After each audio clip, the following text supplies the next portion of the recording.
우리가 보통의 경우 일반 성도님들은 이 구약 성경을 신약 성경보다 좀 어렵게 생각하는 경향이 있습니다.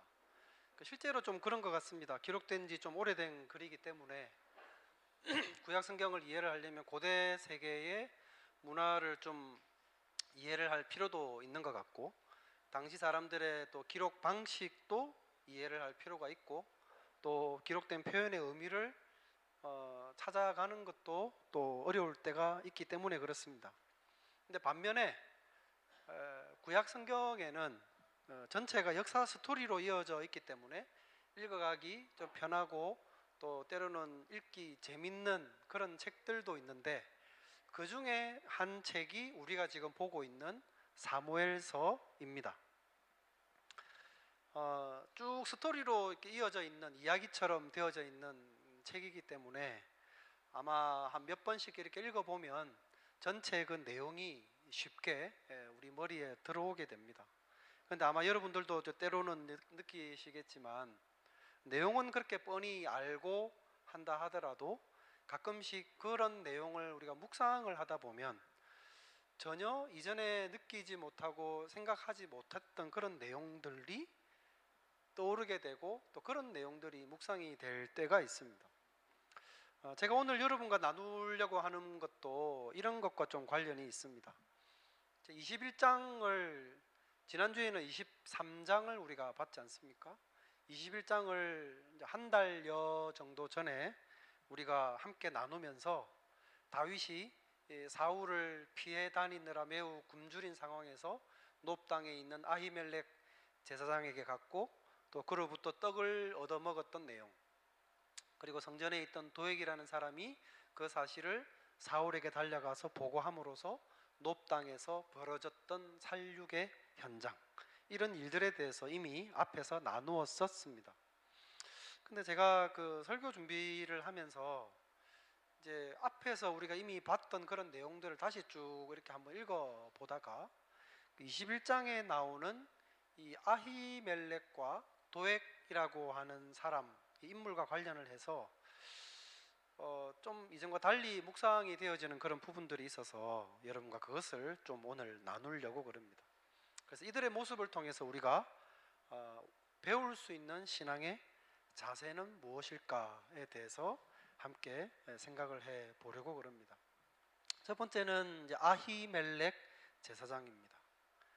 예수님이 안식일 날 제자들하고 이렇게 밀밭 사이를 걸어가시다가, 여러분 잘 아시는 대로 예수님의 제자들이 그 밀밭에 밀을 이렇게 손으로 좀 떼가지고 손으로 비벼가지고 먹었던 이 일로 인해서 바리새인들이 이 예수님의 제자들을 책망하고 정죄했던 적이 있었죠.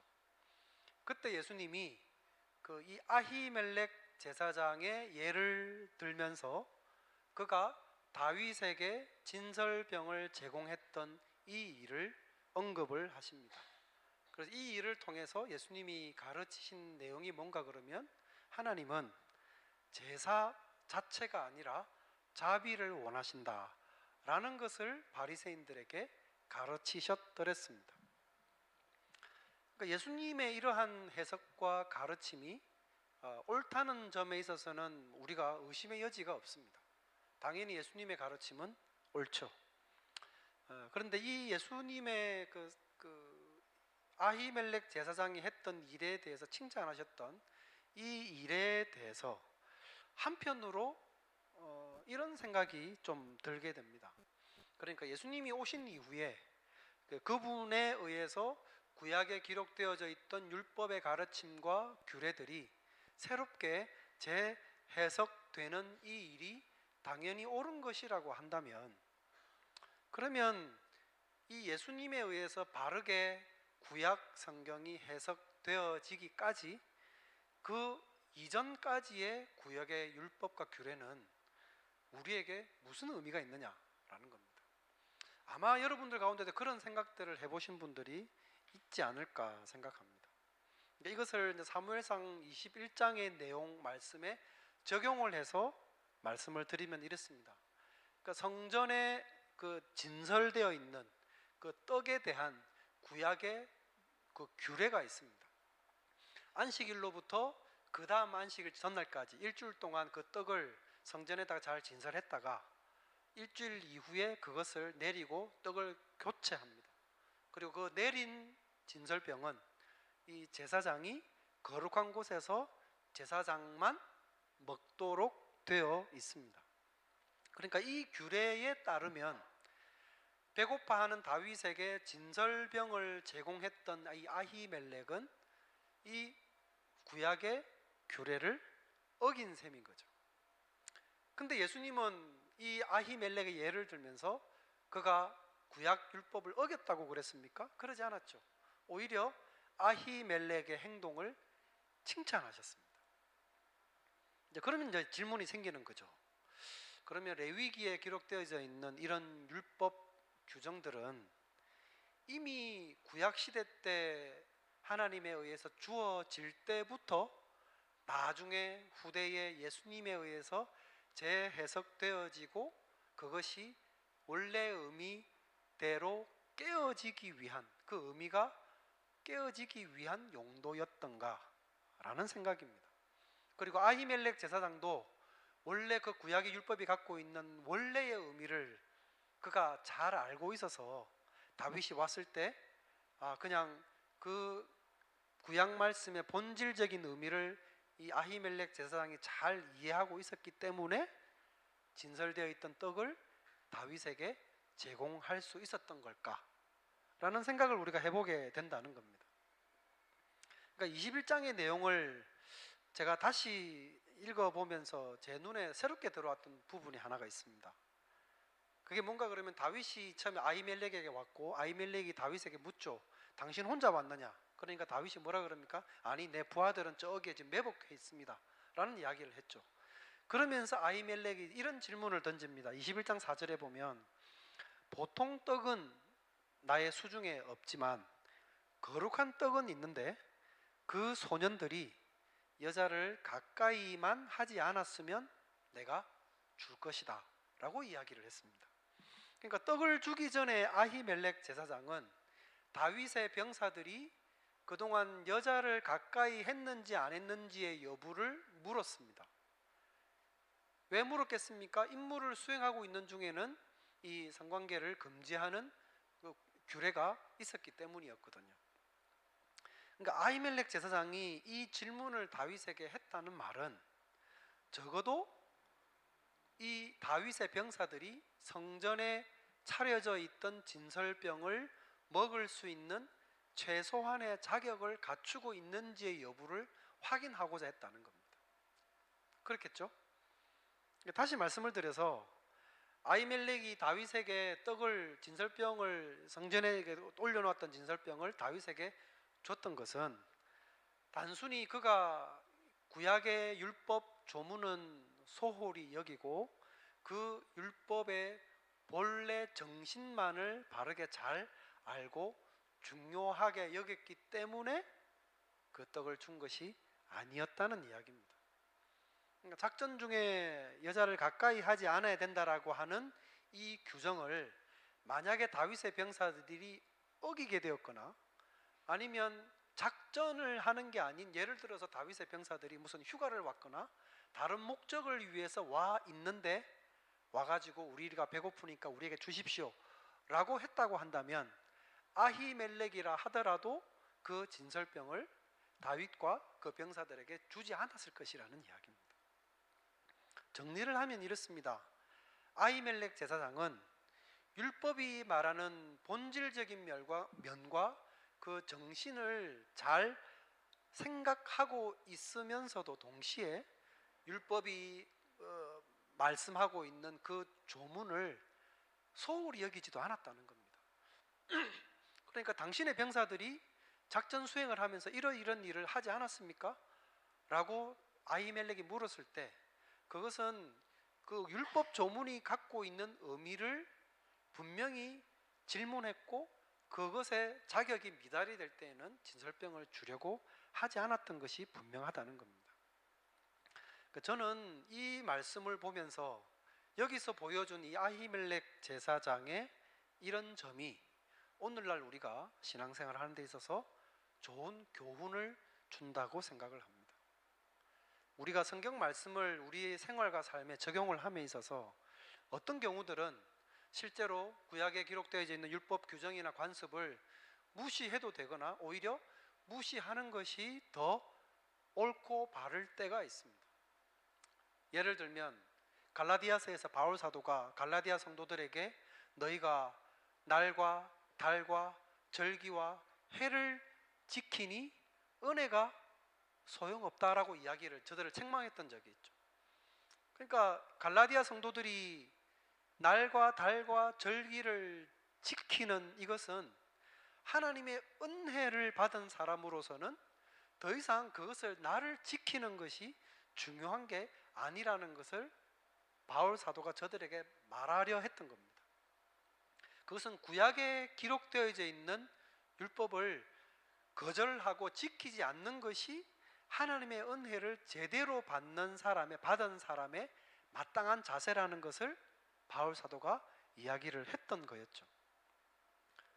그러니까 이 유대인 그리스도인들은 여전히 그리스도인이 되고 나서도 그런 율법 조문을 지킴으로 인해서 거기서 자기들의 의를 취할 수 있는 근거를 갖고 있다고 생각을 했던 이것을 바울 사도가 책망을 했던 것인데, 이것은 율법이 말씀하는, 그리고 율법 그 위에 부어졌던 하나님의 은혜와 그리고 율법 조문보다 훨씬 더 중요한 하나님의 뜻의 정신과 메시지가 그 율법 조문 위에 있다는 사실을 생각하지 않는 경직된 율법주의라 할 수 있고, 그것을 바울 사도가 책망을 한 것입니다.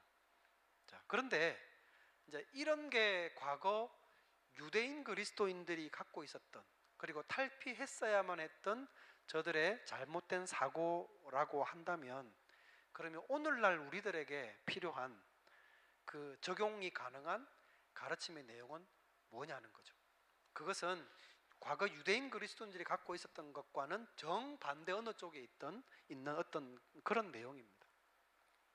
바울 사도가 위에서 갈라디아 성도들을 책망했던 그 똑같은 문제를 가지고 제가 다시 한번 이야기를 해보겠습니다.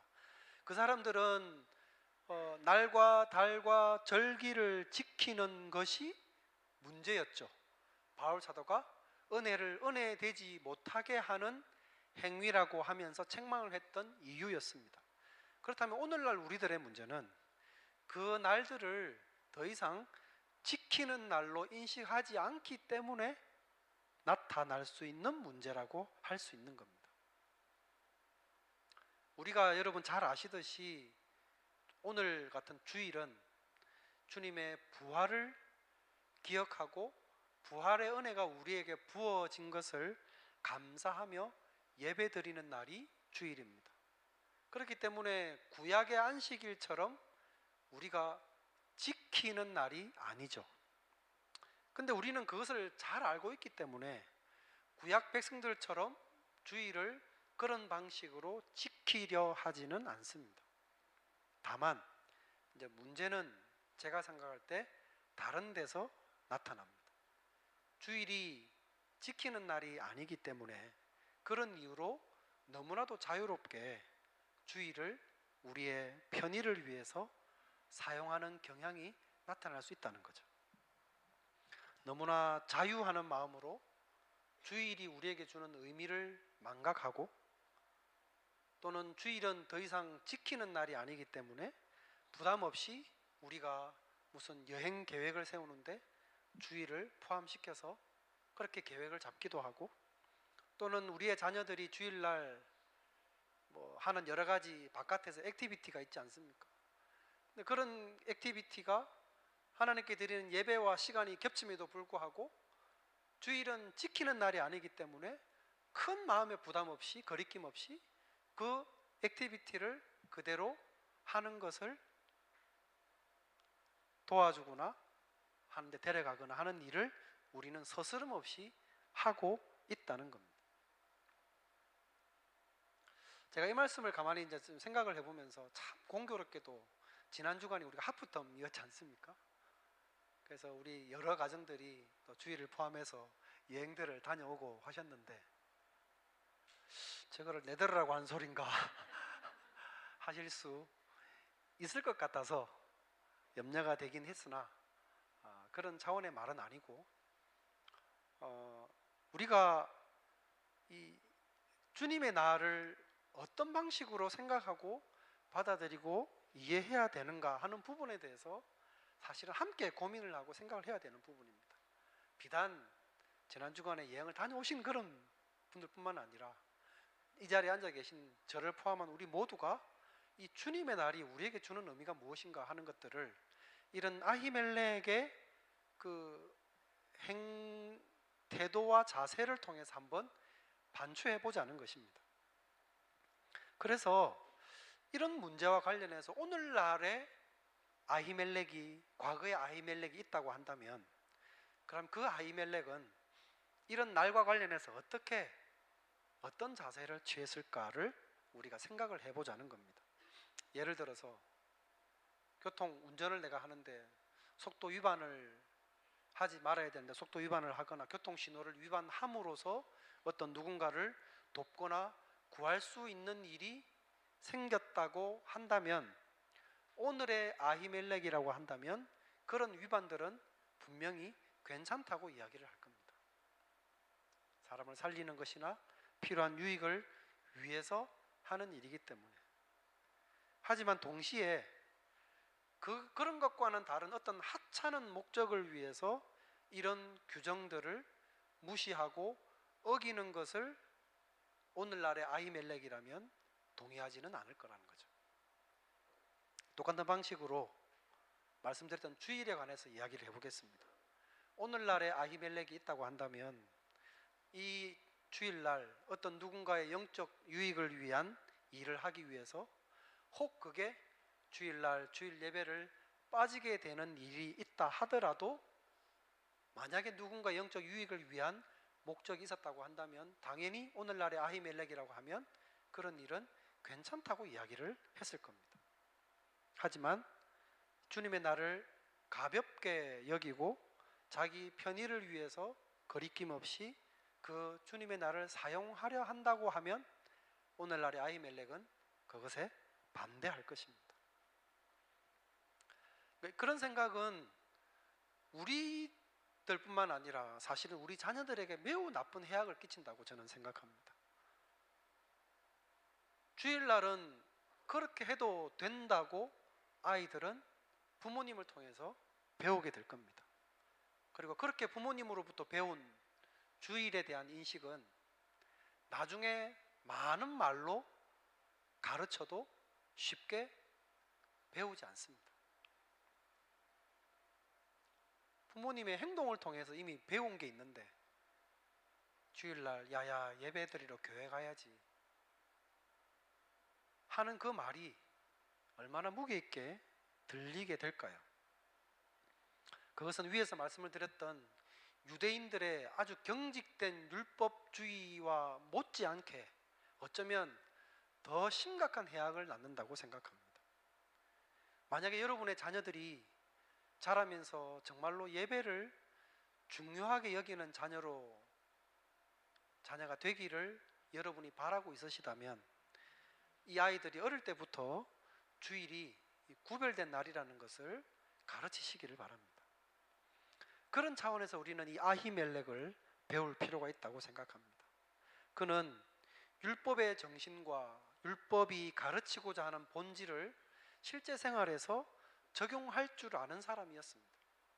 하지만 그렇다고 해서 본질과 그 정신만 이야기하면서 율법 기록된 그 조문을 쉽게 무시해버리는 사람도 아니었다는 거죠. 그것이 갖고 있는 나름의 가치와 의미를 존중하고 그것을 따르고자 하는 자세를 아히멜렉 제사장은 갖고 있었습니다. 그리고 그 조문에 담겨 있는 하나님의 뜻이 어디에 있는지도 깊이 묵상하고 알고 있음으로 인해서 다윗이 요청을 했을 때 그것을 율법에 따르면 어기는 것임에도 불구하고 다윗에게 그것을 제공할 수 있었던 겁니다. 이게 바로 하나님을 섬기는 사람이 가질 수 있는 저는 바른 신앙의 모습이요 자세라고 생각합니다. 그리고 또 한 사람 도액입니다. 이 사람이 놉 땅에서 아히멜렉과 이 다윗 사이에 있었던 일을 사울에게 달려가 가지고 보고를 했죠. 그리고 어떤 사실은 누락시킴으로써 결과적으로는 거짓된 보고를 했고, 그 일로 인해서 놉 땅에 많은 제사장들에 대한 살육이 일어났다는 것을 이미 이전에 우리가 나누었습니다. 자, 그러면 도액이라는 사람은 왜 그렇게 위장된 거짓말을 했을까요? 지난번에도 좀 살펴보기는 했지만 조금 더 이 인물을 우리가 생각을 해보면 우리가 반면교사로 배울 수 있는 신앙적 교훈이 있다고 생각합니다. 22장 9절 말씀에 보면 이 도액은 에돔 사람이라고 되어 있습니다. 에돔은 야곱의 형인 에서의 자손입니다. 근데 이 에돔 족속은 옛날부터 이스라엘 민족과 늘 대척점에 서 있었던, 서로 대적하고 싸우던 그런 민족이었습니다. 그러니 이스라엘 사람들은 이 에돔 사람을 별로 좋아하지 않았죠. 좋아할 리가 없는 민족입니다. 그래서 신명기 23장 7절 말씀에 보면 하나님께서 너희들은 에돔 사람을 미워하지 마라. 그는 너희들의 형제다. 왜냐하면 저희들의 조상 야곱의 형이 에서니까 같은, 어쨌든 올라가면 사촌지간이라는 거죠. 그래서 너희 형제니까 에돔 사람 미워하지 말라고 하나님이 말씀하실 정도로 에돔과 이스라엘은 늘 대적하는 관계에 있었습니다. 그리고 사무엘상 14장 말씀에 보면 그 사울이 왕이 된 이후에 사울이 이 에돔 사람들과 전쟁을 해서 그들에게 승리를 거두었다는 기록이 있습니다. 그러니까 이 에돔이라는 그 족속은 거슬러 올라가면 형제 족속이긴 하지만 옛날부터 사울이 왕이 되는 그 시점까지 계속해서 오랫동안 이스라엘과 대적하는 관계에 있었던 사람들이었다는 것을 알 수 있습니다.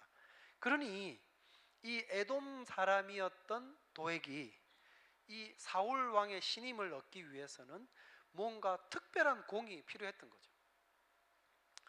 물론 당시에 도액이라는 사람은 이 사울 목자들의 우두머리라고 하는 제법 어떤 그 높은 지위에 있는 사람이었습니다. 그렇긴 하지만 자기가 이 에돔 출신이기 때문에 그가 어쩌면 스스로 올라갈 수 있는 그 한계가 있다고 생각을 했을런지도 모릅니다. 그만큼 사울의 눈이 들기 위해서는 뭔가 특별한 공이 필요한 상황이었는데 그때 마침 이 도액에게 기회가 찾아온 것이었습니다. 사울이 자기 주변에 있는 신하들에게 호통을 치면서 이렇게 이야기를 합니다. 22장 7, 8절에 보면 너희 베냐민 사람들아 들어라. 이새의 아들이 너희 모두에게 밭과 포도원을 나누어 주고 너희를 모두 천부장이나 백부장으로 삼을 줄 아느냐? 그래서 너희가 모두 나를 뒤엎으려고 음모를 꾸몄더냐? 내 아들이 이새의 아들과 맹약하였을 때에도 그것을 나에게 귀띔해 준 자가 하나도 없구나. 사울이 베냐민 출신 사람이죠. 그러니까 자기 주변의 신하들을 베냐민 출신으로 자기 지파 사람들로 쫙 자기 이 측근에 깔아 놓았습니다. 근데 자기 지파 사람들을 자기 부하로 삼고 있는데도 불구하고 사울이 지금 뭐라고 이야기를 합니까? 너희가 지금 나중에 다윗이 왕이 되면 그 다윗으로부터 지금 한 자리 얻으려고 나에게 다윗에 대한 정보를 아무도 지금 안 주고 있는 거냐? 라고 하면서 정말 히스테리 부리는 그런 이상한 말을 막 부하들에게 내뱉고 있는 상황입니다. 그러니까 이런 말도 안 되는 의심을 가지고 편집적 정세를 보이는 이 사울이 이런 모습을 보이는 걸 보면 얼마나 자기 위치에 대해서 불안해하고 전전긍긍하고 있었던가 하는 것들을 우리는 엿볼 수 있습니다. 근데 이제 이런 사울의 태도가 도액에게는 절호의 기회가 되었던 거죠. 자기 같은 지파인 측근들 부하들에게도 계속 호통치면서 너네들이 지금 왜 나에게 다윗에 대한 보고를 아무도 안 하고 나중에 지금 다윗 편을 들어서 지금 한 자리 하려고 그러느냐 이런 소리까지 하고 있으니까 이때 자기가 사울이 마음에 들 만한 이야기를 하게 된다면 그건 그야말로 사울의 눈에 확실하게 들 수 있는 좋은 기회였던 거죠. 그래서 이 사울에 대해서 자기의 충성심을 드러내려고 사울의 입맛에 맞는 보고를 하게 된 겁니다. 그러면서도 어떤 특정한 사실은 누락시키면서 아주 드라마틱한 거짓말을 사울에게 보고하게 된 겁니다.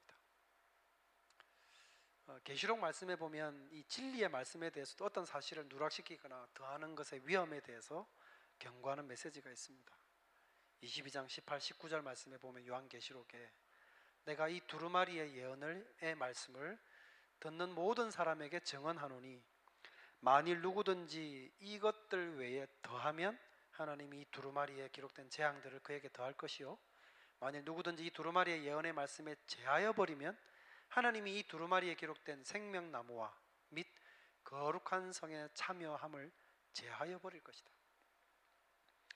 그러니까 하나님의 말씀에 불순물을 더하는 것은 하나님을 대적하는 것과 같다는 이야기입니다.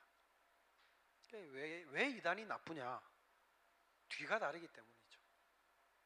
비슷한 모양을 하고 있지만 뒤가 다르기 때문에 사실은 진리와는 무관합니다. 그리고 이단이 더 사악한 이유는 그것을 진리로 믿게 하기 때문에 바른 하나님의 진리에 대해서 눈을 가리게 만드는 결과를 빚게 되기 때문에 그렇습니다. 이 도액이라는 사람은 그런 방식으로 사실을 왜곡시켰습니다. 그런데 이 도액이 자기가 나서서 했던 이 거짓말은 그걸로만 끝나지 않고 더 큰 죄에 가담할 수밖에 없는 상황으로 자기를 내몰아갑니다. 22장 17절에서 19절 말씀을 보면 사울이 자기 부하들에게 이 도액의 보고를 듣고는 자기 부하들에게 얼른 놉당에 가가지고 저 아히멜렉과 제사장들을 다 전멸시켜라 라고 명령을 하니까 아무리 사울의 부하들이지만 그래도 제사장들을 죽이는 거잖아요. 그러니까 이 부하들이 주저주저하고 이 하나님이 무서워서 제사장들을 죽이러 가지 못하고 안절부절하고 있는 상황입니다. 그러니까 사울이 급하니까 자기에게 거짓 보고를 했더니 도액에게 그래? 그럼 너가 가서 놉당에 가가지고 저 제사장들 다 죽여라. 자기가 지금 이 사울의 눈에 들기 위해서 거짓 보고는 했죠. 정말 사울의 입맛에 맞는 이야기는 한 상태에서 다른 병사들은 주저주저하고 있고 도액에게 그럼 너가 가서 저 사람들 죽이라. 이미 도액은 그야말로 이 호랑이 달리는 호랑이 등의 탄생이 되어버린 겁니다. 내릴 수도 없습니다. 계속해서 달려가야 됩니다. 위에서. 그 말을 듣고 거절할 수 없어서 도액은 놉당으로 가죠. 그래서 자기가 칼로 놉당에 있는 아히멜렉과 제사장들을 처참하게 죽이게 됩니다. 왕의 눈에 들기 위한 이 과한 충성심으로 단순한 거짓말에 발을 들여 놓았는데 그걸로 끝이 나지 않고 자기가 직접 가서 많은 사람들을 살육해야 되는 상황이 되어져 버린 겁니다. 이 말을 그리고 입을 함부로 사용한 대가로 그의 몸과 손 모든 일들이 처참한 일에 가담할 수밖에 없는 그런 입장이 되어져 버린 겁니다.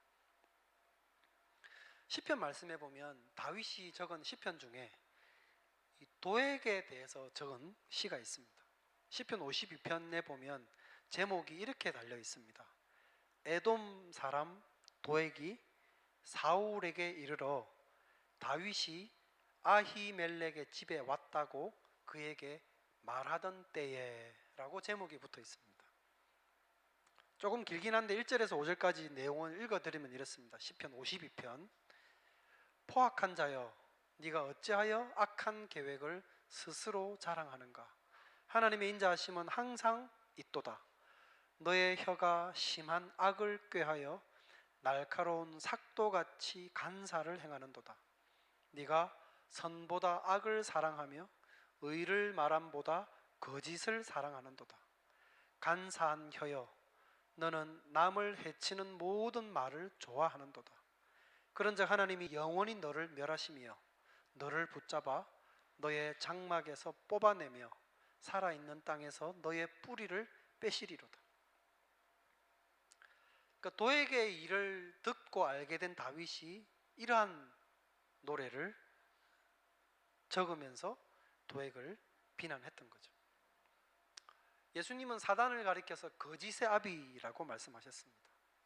사단이 오는 것은 죽이고 멸망시키려고 온 것이기 때문에 거짓으로 인해서 많은 사람들이 죽음에 이르게 됩니다. 제가 한국에 있을 때 그 이성수 목사님이 오셨을 때 온라인으로 저도 예배를 같이 드렸었는데요. 그때 이성수 목사님이 아담과 하와 이야기를 하시면서 그런 이야기를 하시더만요. 이 사단이 아담과 하와를 꿰어서 결국 그들로 인해서 죄를 짓게 만들고, 근데 그 죄의 결과는 고스란히 아담과 하와가 담당하게 만들었다는 이야기를 하시더라고요. 정확합니다. 결국 죄에 가담을 하게 되면 그것은 그 죄에 빠진 그 사람이 죄의 결과를 고스란히 담당하게 되어지는 것입니다.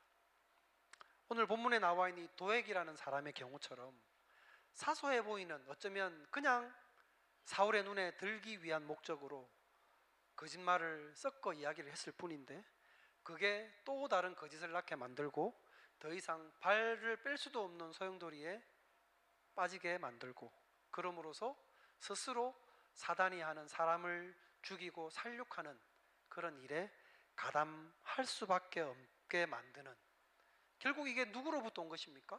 에돔 자신, 이 도액 자신으로부터 온 것입니다. 잠언 26장 22절 말씀에 온유한 입술에 악한 마음은 낮은 은을 입힌 톡이니라고 했습니다. 온유한 입술에 마음까지 아름다우면 금상첨화죠. 거기서는 아름다운 열매를 맺을 수밖에 없습니다. 그런데 온유한 입술에 악한 마음은 얇은 은을 입힌 토기 같답니다. 토기에 얇은 은을 반짝반짝하는 걸 입혀 놓아도 겉으로 보기에는 이뻐 보이지만 그것은 충격을 가하면 금세 깨어지는 토기일 뿐입니다. 작아 보이는 입술의 말이 항상 위기를 모면하기 위한 사탕발림으로 사용하지 않도록 우리는 늘 주의를 해야 되겠습니다. 이 도액에 대한 그 21장 말씀에 보면 또 하나 이게 눈에 들어오는 구절이 하나 있더라고요. 7절에 보면 이렇게 되어 있습니다. 그날에 사울의 신하 한 사람이 여호와 앞에 머물러 있었는데, 이 사람이 물론 도액을 가리킵니다. 그러니까 도액이 여호와 앞에 머물러 있었는데 라고 표현을 하고 있는 이 구절을 주목할 필요가 있습니다. 여호와 앞에 있었다는 말은 이 도액이 당시에 아히멜렉이 있는 성전에 그도 함께 있었다는 겁니다. 왜 그 시간에 도액이 성전에 있었겠습니까? 당연히 하나님을 예배하고 제사하는 그 종교 의식을 행하기 위해서 거기에 있었던 게 분명합니다. 근데 그에 대해서 그가 성막에 있었다라고 이야기를 하지 않고 하나님 앞에 있었다라고 이렇게 표현을 합니다. 이 도액이 하나님 앞에 있었다, 하나님을 제사하고 예배하는 자리에 있었던 사람이라는 겁니다. 근데 그는 하나님을 보지 못하고 사울을 봤죠. 사울로부터 내려질 상과 또 그 부상으로 주어질 어떤 다른 무언가를 바라보고 있었습니다. 하나님의 전에 있었지만 하나님을 만나지 못했음이 분명합니다. 하나님의 전으로 나아가고 하나님의 전에 있었는데 그의 관심은 하나님의 영광과 그분의 뜻에 대해서는 별로 관심이 없었습니다. 오직 자기의 현실적인 성공을 위해서 세속적인 방법과 행동을 할 뿐이었습니다. 하나님께 나아와서 하나님을 만나지 못하고 하나님의 일에 관심이 없고 여전히 그 하나님 앞에 있으면서도 내 현실적인 삶의 영화에만 관심을 두고 살아가는 사람은 현실 교회 공동체 안에서도 도액과 같은 사람이 되는 겁니다. 하나님과는 무관한 사람이 되는 것이죠. 이 도액의 모습을 통해서 또한 우리의 신앙의 모습을 돌아볼 수 있기를 바랍니다. 우리의 드리는 예배와 찬양과 섬김과 만남과 교제가 하나님과 그리스도께서 중심이 될 수 있기를 바랍니다. 아히멜렉을 한번 생각해 보십시오. 어떻게 하는 것이 하나님의 말씀을 쫓아 살아가는 것인지를 묵상해 보시기 바랍니다. 그리고 도액을 생각해 보십시오. 어떻게 살아가면 하나님과 관계 없을 수 있는지도 도액을 통해 보고 반면교사로 삼아서 우리의 삶에서 하나님과 그리스도께서 온전히 중심에 거하실 수 있기를 사모하는 그런 우리 모든 성도님들이 되시기를 주님의 이름으로 축원드립니다. 기도하겠습니다. 걸어가신 하나님 아버지 은혜를 감사합니다. 하나님을 예배하고 하나님을 경외하는 자로서 하나님의 말씀이 우리에게 주어질 때 그 중요성과 그 뜻과 바른 정신도 배워 깨달아 알아갈 수 있도록 은혜 베풀어 주시옵소서. 하나님 앞에 있었으나 하나님과는 무관한 도액 같은 삶을 살지 않게 하여 주시고 하나님 앞에서 하나님을 만나며 하나님이 우리 삶의 중심이 되어지고 그리스도께서 우리 삶의 중심이 되어지기를 소망하고 열망하며 살아가는 신앙인이 될 수 있도록 은총 허락하여 주시옵소서. 예수님의 이름으로 기도드립니다. 아멘.